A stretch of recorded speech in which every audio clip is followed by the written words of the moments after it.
Hyundai Ioniq. This goes for multiple years.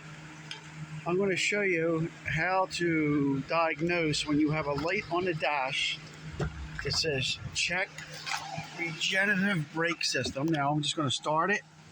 We already cleared it out, so I can't really show you, but it looks something. It's right in this area.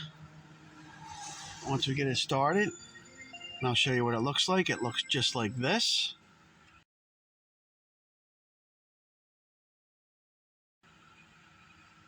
All right, so the reason why the light could be on is several reasons. There could be a problem with the wiring that's going to the brakes. It could be a number of reasons.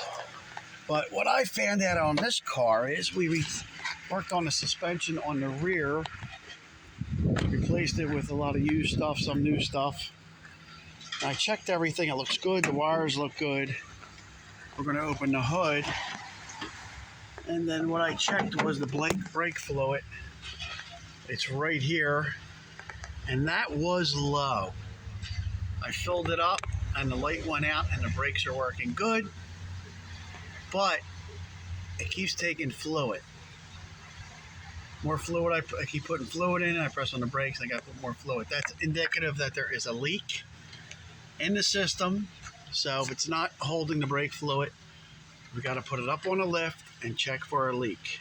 Because eventually it's going to run out of fluid, and you're not going to have brakes, and the light's going to come back on. So that's one of the solutions. It's either fluid, that's the easiest solution, or you have to check for the wiring or something else. There's wires that go to each hub, and that brake system helps generate electricity for the car. Joe Beermaster, the Car Master. I hope this helped. Please give me a thumbs up and subscribe.